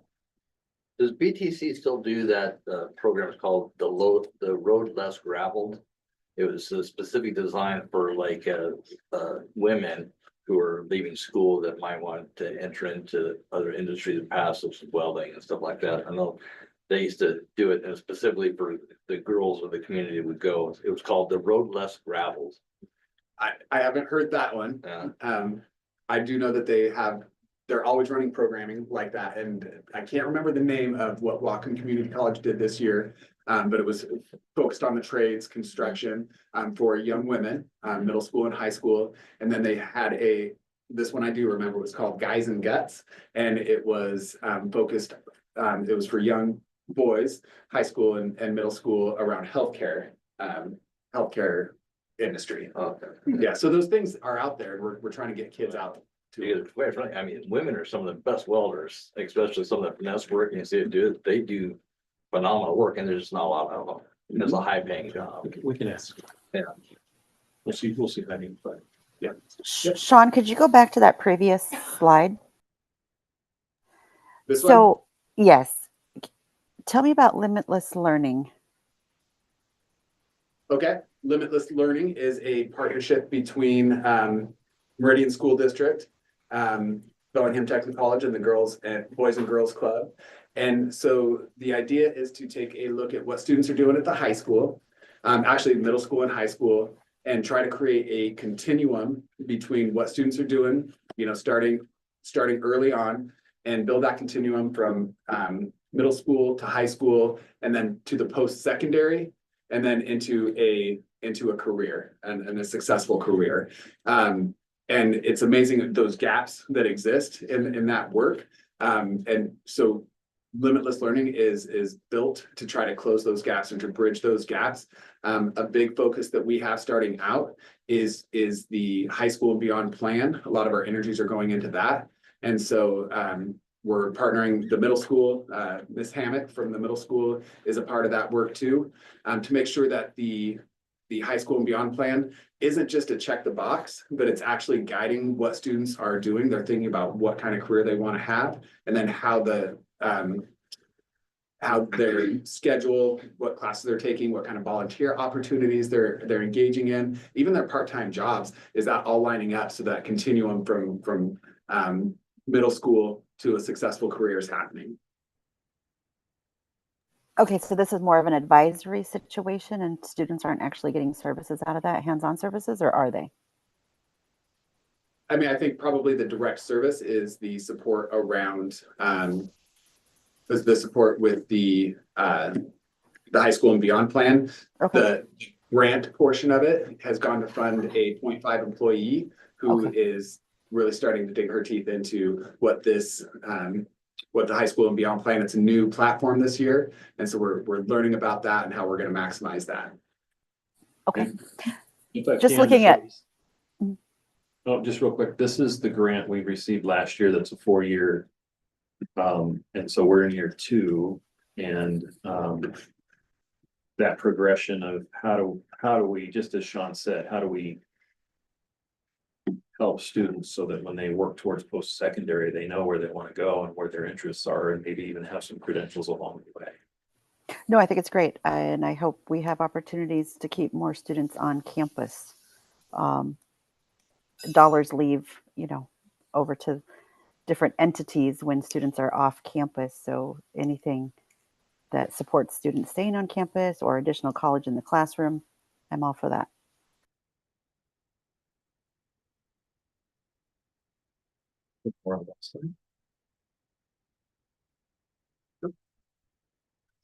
That's it. You had a busy night. I should sleep well. You made it. You did a great job. Thank you very much. Yeah, that was nicely done. Thank you, Sean. All right. Thank you. Thanks, Robert. Great. Bye, Robert. Bye.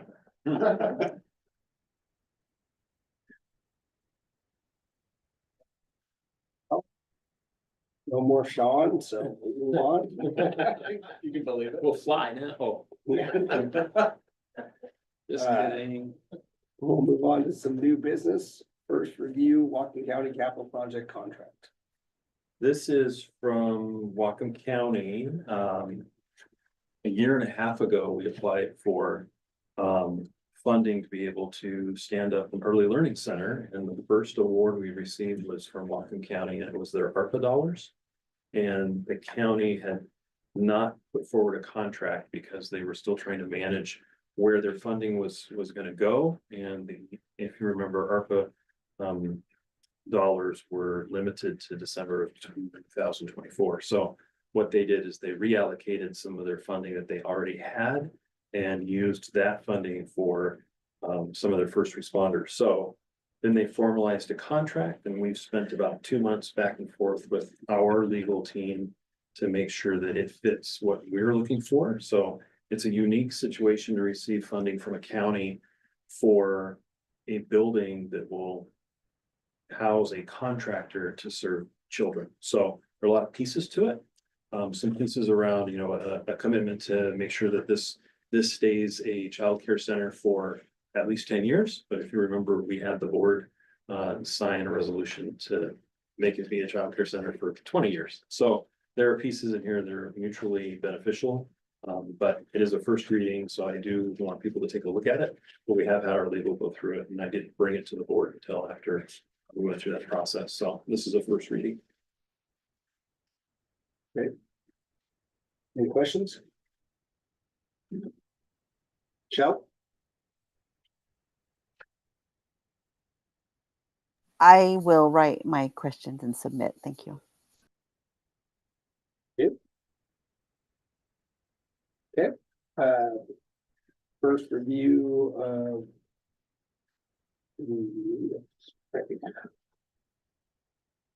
interdistrict cooperative agreement for financing and operation of the Whatcom County School Center. Sorry, I went too far. Yeah, I didn't go far enough. Okay, yeah. So this is that next phase for establishing a Whatcom County Skill Center. The last year, I've been working with our superintendents in the district, or excuse me, in the county with Director Lynette Brower to help our other Whatcom County districts recognize and understand the value of the asset that the skill center will be for Whatcom County, not just for Meridian. And answering questions and being able to help them feel confident that while they bring opportunities for students to, again, increase their post-secondary opportunities, they also want to make sure that they're not losing students or losing revenue unnecessarily. So the main thing that we have to offer there is that there are so many fantastic programs that a skill center can provide that a single high school can't provide. And so under that premise, we're at a point where all of the superintendents are ready to take the agreement to their boards for approval. And so this is the agreement. It is actually set to be approved by May 1st of this year, but won't go in effect until September of 2026. So we have a couple of programs that NCTA will run this next year. Keep forgetting tourism and hospitality, thank you. And then early childhood education will join fire science and welding up on our campus. And so they're enrolling now. I think wanting to see how well we get some enrollment here at Whatcom County. It's new for our other districts. They're not a part of the consortium now. So we have some membership from Linden and some from Looksec Valley, but they come to us and ride our bus down south. But to come here cuts the travel down by 1/3, right? So anyway, this is first reading and done a lot of work with our other districts to get to this spot. So, any questions? My concerns remain the same for traffic and parking, but that hasn't changed ever. So yeah, to start with, we have just 2 programs that we'll add to what we have, and we will add some parking with the building of the new district office. And so we'll also encourage people to come over on a bus. So we'll see how that enrollment goes. because as we are getting to spring, our sophomores are now driving, and there's already major problems with parking at the district area at that location. And just to clarify, I understand this is through OSPI and all these things. Are children at private schools eligible to participate in CTE programs? In skill center programs, yes. They are, okay. Kelsey has students attending NCTA right now. Okay, great, thank you. Yep. Cool. Okay. All right, moving on to old business. Still me? What's that? Is this still me? I think it's me. No, it's old business. Old business. Do you want to talk about anything? Nope. Okay. All right, item A, second review and approval, revised 2024-2025 school year calendar and modified graduation date. Can I please get a motion to approve? Motion to approve the revised 2024-25 school year calendar and modified. I'll second. Okay. Oh, sorry, ladies, do you care about it? This is good. Yeah, this is good. What do you mean, May 12th? Okay. All right, all those in favor? All right. And now that we've voted, will this go out soon Yes. to parents? Because they've been asking already. Okay, great, thanks. You made the motion. All right, thank you. And we are skipping over item B. Yep. Okay, second review of item C. Review and approval of policy and procedure 2407, physical education mastery based credit. Kennedy, Logan, do you have any? Okay. Can I get a motion to approve? Motion to approve policy procedure 2407. I'll second. All those in favor? Aye. Aye. Okay, item D, second review and approval policy and procedure 2410, high school graduation requirements. Maybe in Logan, how do you feel about this? We had a question about like the culminating projects, like the senior presentation. Cause like in my experience, and Kennedy can vouch for this too, especially since she's a senior, but students don't see the value in senior presentations. Is there like an alternative to that, or like, why do we do them in the first place? I can answer that. So years ago, like 2012, and especially 2013, I think got the point, they used to have a thing called the senior project. There was a very, very negative experience, especially with the students who were involved with it and the parents as well too. I think, that was probably the most trying time of my life was when my son was a senior, trying to get him to finish his senior project. And it was so I actually called 10 different families and students from the past and asked them what their thought was on the senior project. The same year that we did this, we had a girl, she was from, I think, Guatemala or something. She was really struggling with her senior project doing it. So we finally got her stopped at Paige Chumway with us. And we just said, will you tell us your story and stuff? So then she went and told her story. So at that time, the board decided, hey, instead of doing a senior project and making it so stressful, then we're frustrated too. They have a senior project where you can totally tell dad built it. There's no ways that did it. Or the ones that like Craig Wozniacki's boy actually built a bike from scratch. And then another one ordered a kit online and put it together, and they both got the exact same score. We didn't, so as a board, we didn't see value in it. So after the experience and the feedback, we decided to move it more toward the senior presentation. So less stressful on the students, less stressful for the parents.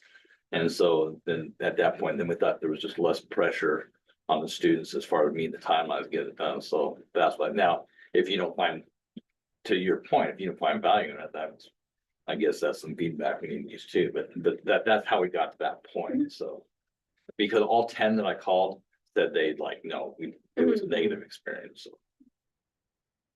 You have anything? I think my understanding as well, when the board shifted it from the project to the presentation, it was a way to make it more meaningful. And like Marty said, to tell their story. With an idea of also of, hey, what's coming next? How did Meridian High School prepare us for my next steps into the future?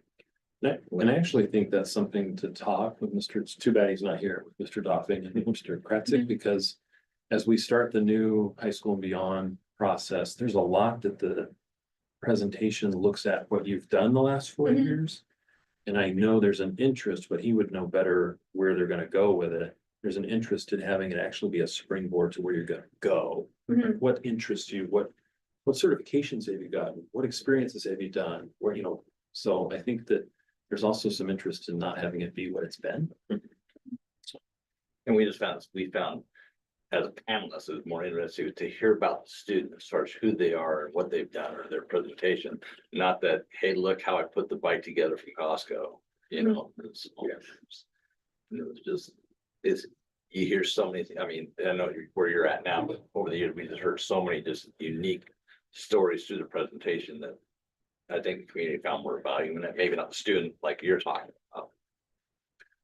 There's also value in presenting in front of an authentic audience. So there's the exercise of that too. It prepares you so much for even interviewing, presenting yourself. I love it, and I love getting to know little tidbits about our students as someone who typically volunteers for that day. Thank you. Yeah. I think I graduated in 04 and started in 05, so I didn't have to do it. Just saying. Can I get a motion to approve policy and procedure 2410 high school graduation requirements? I'll make a motion to approve 2410 high school graduation requirements. Second. Okay, all those in favor? Aye. Aye. Aye. Okay. Item E, second review and approval policy and procedure 3226, interviews and interrogations of students on school premises. Any Logan? Question. So this is saying that if immigration people come to the school, they can't immigrate students unless it's required by law, right? So if an immigration official comes to school, to interview a student, they have to have the right documentation Okay. to be able to meet with those students. And that was the signature requirement, correct? Yeah, that was the main update in this one. Okay. Okay, can I get a motion to approve policy and procedure 3226? Motion to approve policy procedure 3226. I'll second. All those in favor? Aye. Aye.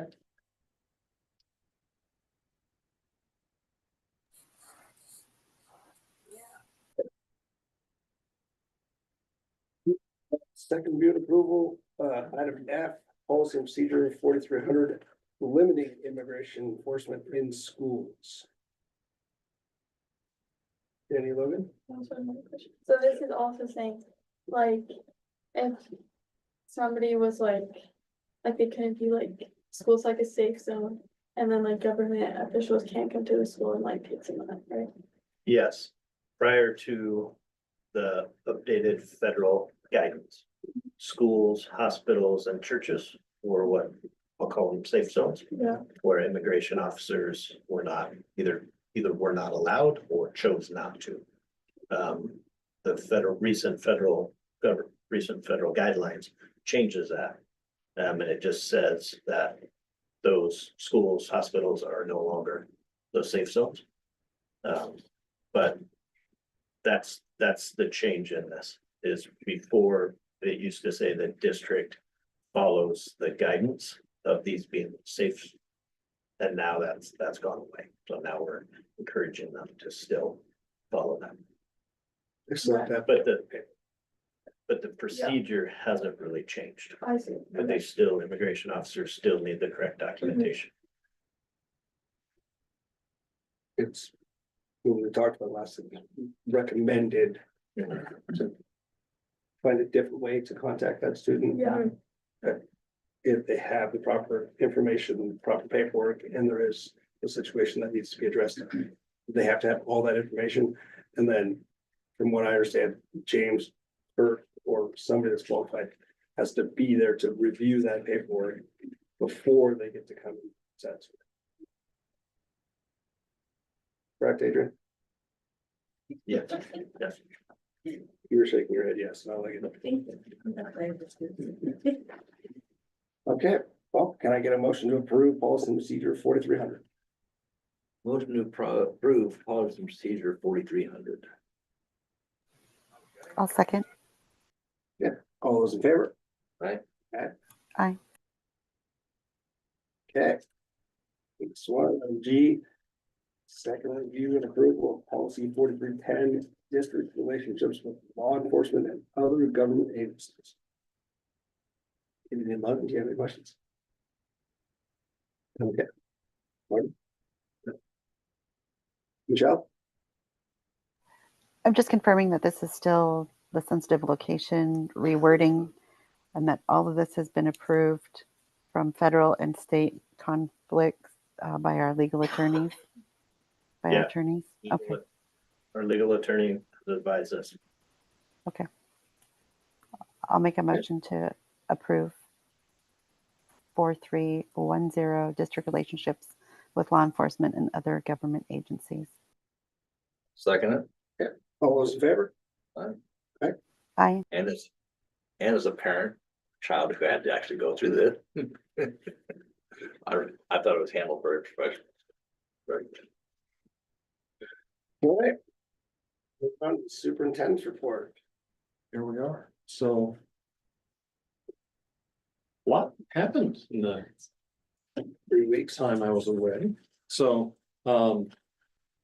first I want to just bring everyone's attention to our Thrive Awards. This is a recognition program that Lisa Gilchrist has brought forward over the last couple of years and has continued to refine and allows for people, both families and staff members in the district, to be able to recognize individuals tied to the district along those categories that match with our collective commitment. So inspiring educator, community builder, communications excellence, partnership, and then wellness champion. So until the 28th, you are able to put in recommendations for people to be recognized.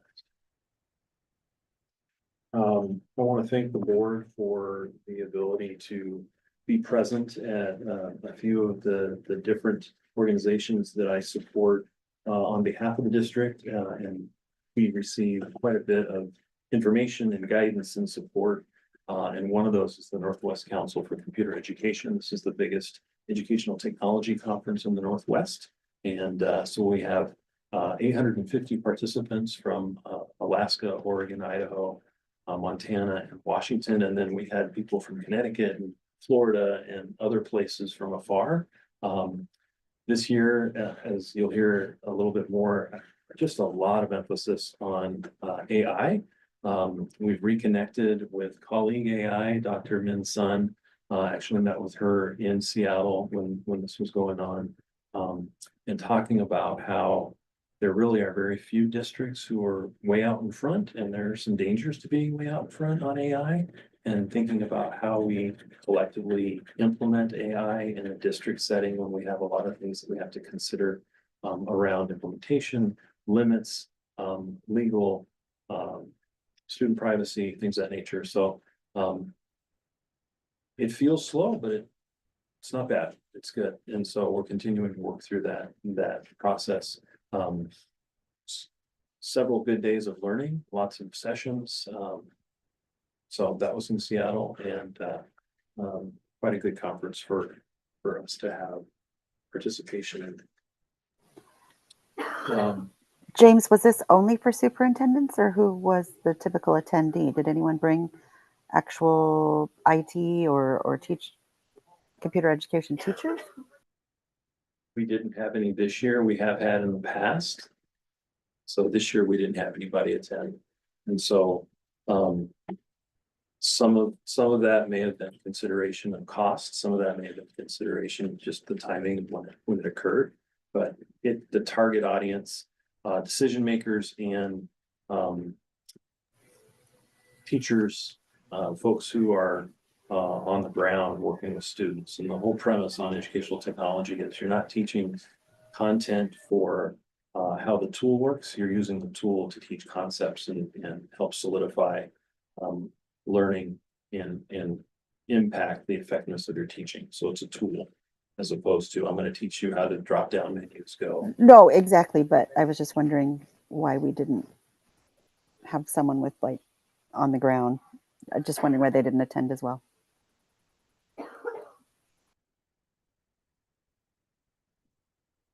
The next was the National Conference on Education. This is the national, it's put on by AASA, which is the National Superintendent's Conference or Association. And that was in New Orleans. There were over 5,200 conference attendees. Again, funding, AI, technology integration. You think about anything that impacts education, it was a topic, and there were sessions on it. There were folks from Washington. This is again, it's a national conference. AASA released their new agenda, which is the Public Education Promise, the American Dream, and it has a lot of content around trying to find common ground throughout the country, and so things that they identified with this American Dream in action was to have a new campaign that emphasizes alignment with workforce needs, student-centered learning, and measuring what matters in schools.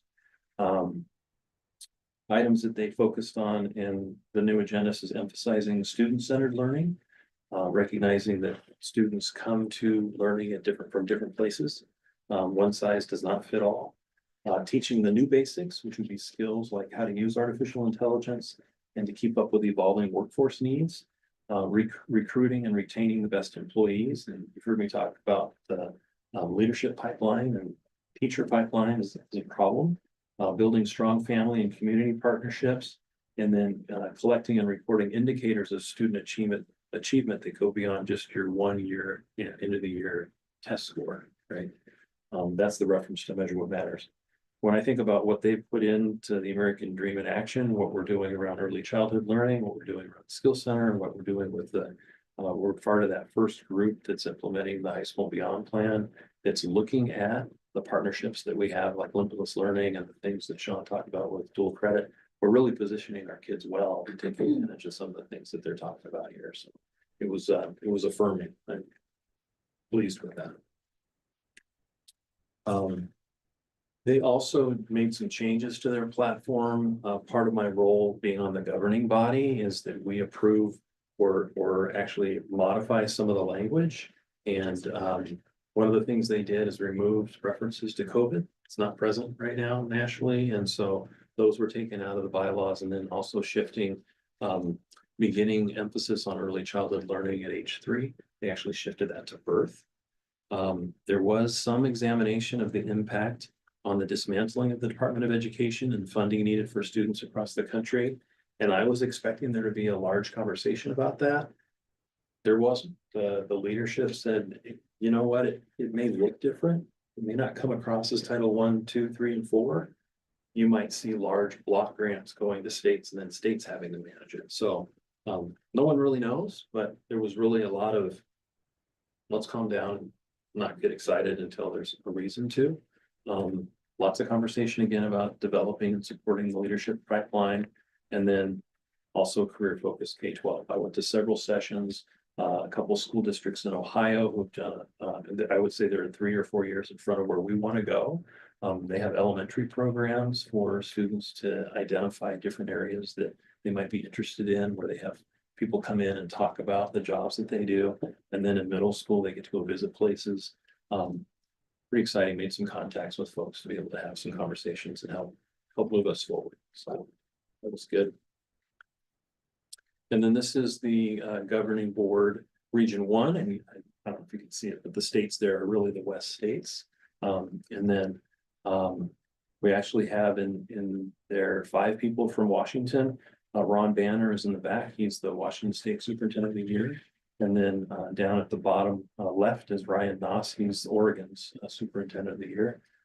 And so these are all superintendents who come in and help to give some of the governing body recommendations on it. So that's the commitment I have on the day before the conference. Any questions on the national conference? Did you have any fun? I did have fun. I actually, as you know, I took a couple personal days. Mardi Gras was happening the weekend before, so I got to enjoy a couple of parades and learned a lot about New Orleans and ate some good food. So it was good. Cool. All right. Middle school career fair. So while I was in Seattle, we had the career fair, and this was just phenomenal. Carol Stromberg is the part-time classified staff that organizes the work to help students with their career work, both in the middle school and the high school. And she put this together with our middle school counselors, I'm sure many others. And we had just a lot of representation from the community, lots of folks coming in, tables, and it's not just come and look at a table, it's actually a program where students have questions that they need to ask people that they're stopping off to see, and they turn that in. And we do reflections as well, and some really great response from the community. And so it's that kind of partnership with our community that's going to help our kids. The bike cop was a good friend of mine. Except you didn't tell me he was going to be riding his bike on our gym. And then, as you know, some athletic success as well. We had 3 people place at state wrestling, and then had a couple academic state champions, which is awesome. And then state boys basketball for 4th place. So, really great success, and, it's really nice for our students to experience the success and see the community come out and support them, for all their hard work. And everybody came down too, for the welcome home thing too, and I had the light sticks up and down the road, welcome home. I think it meant the players and coaches. Yeah. I was thoroughly impressed with how well our community traveled to Yakima for the state tournament. It was even on, well, Saturday, we just kept winning and we just kept showing up. But to see that many people come in just for that day's game was impressive. Wonderful. It's fun drive home. And then today's Wednesday. Monday, I was in Seattle.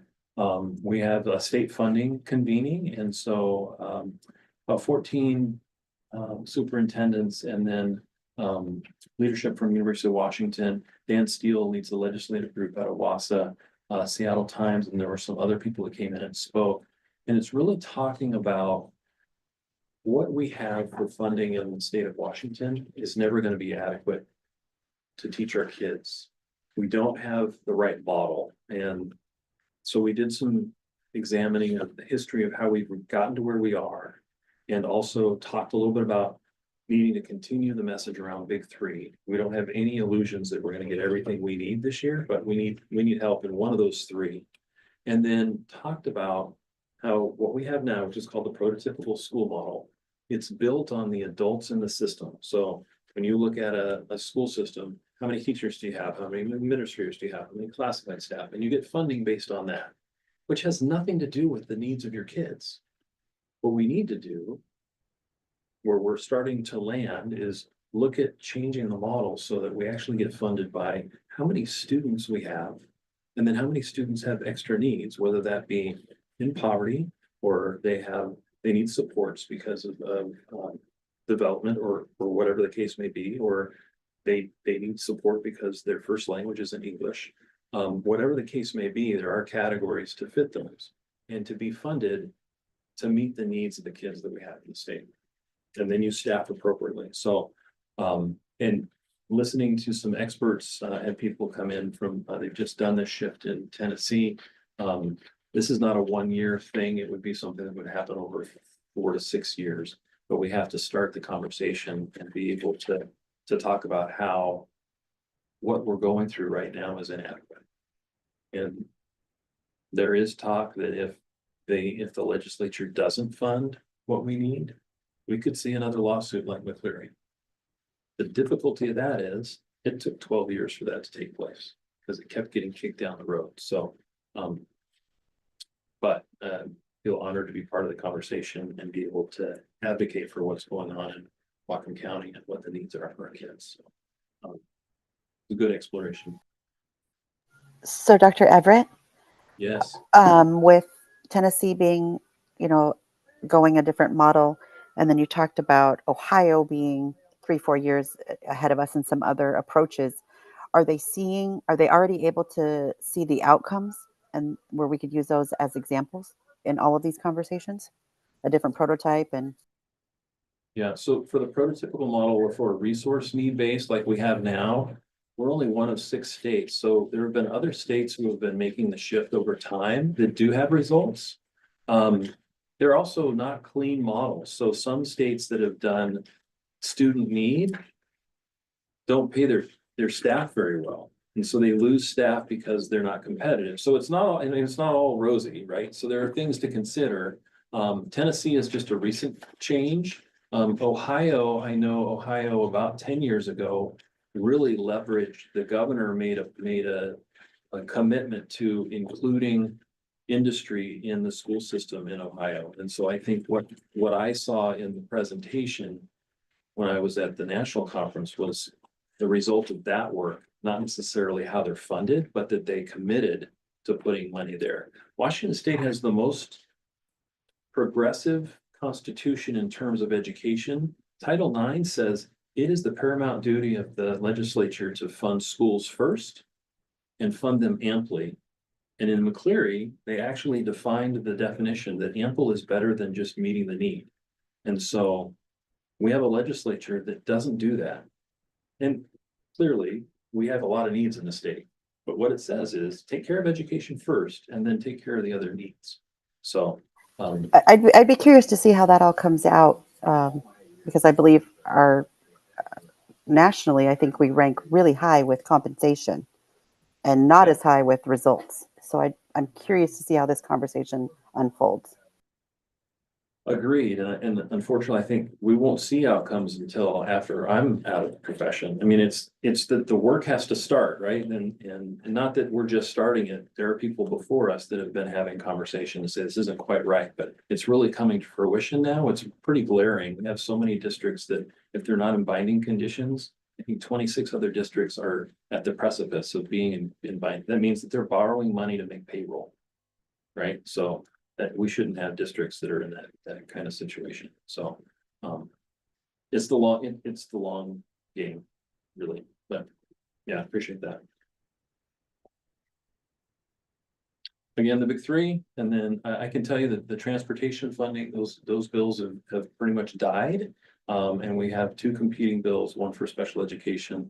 There are two House and Senate, and then for MSOCs, House and Senate, that we're still waiting to see them go. Again, the session doesn't end until April 27th, so we have some more time to go with that. And then the last trip I have is the National Risk Pool trip that's coming up next week, and then I will be back. And then we have a couple of school board meetings, and then as Sean talked about, the limitless learning, we have a convening in the fall and a convening in the spring. So we have a 2-day that's happening in April. That's very important. Cool. Just a reminder, myself and Jared will not be here on the 26th, so. Already Michelle and Janet. And Michelle, you're good?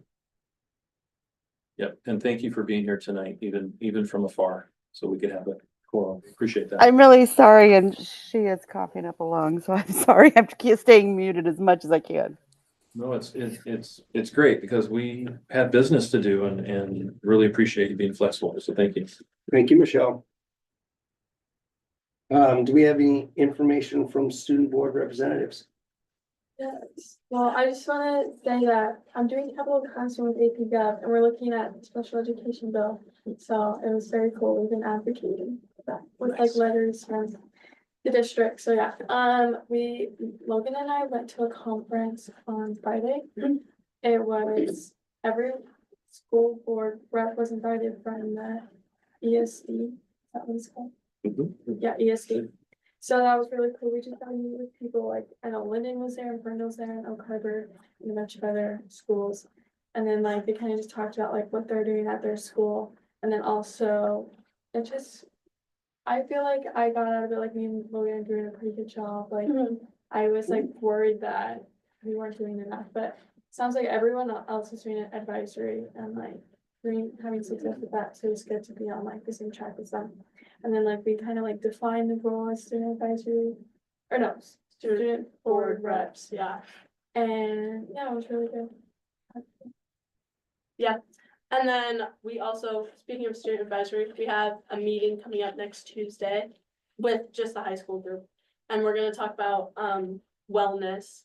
And then is that the week after? Yeah, the week after, we're gonna have our second district meeting, which really looking forward to. We're gonna have it here, I think. And we're gonna focus on just talking about support, which is one of the core values. Very cool. I'm glad you were able to get the sense you're doing a good job because you're doing a great job. Yeah. You guys are doing a great job, and you're so heavily involved in so many different opportunities at the school. It's amazing. Yeah. Anything else? Is there any information from board directors? I just want to throw out that we do have a vote for a middle school on April 22nd. Just to know we're moving forward on those pieces, and there are a lot of pieces that are coming out with Ms. Gilchrist. So very good. Yep. Yeah, well, we can sign some official documents and adjourn. Thanks, Michelle. I haven't gone remote before. Do I need to stop at the office and sign anything, or what do you need me to do? Yes, at your convenience, if you could swing by and then, you know, it can be next week, you know, we just, if we have to, we can wait till next meeting. Okay, I just So- want to, and I'm keeping a distance just for all of you. Appreciate that. So it Okay. can be until next time too. Okay, I just want to play it safe. Okay, Yeah, and sounds good. We'll flag it for Angie. She won't forget. Okay, all right, thank you. All right, thank you. Okay, bye-bye. Thank you. Yes, take care. Thank you.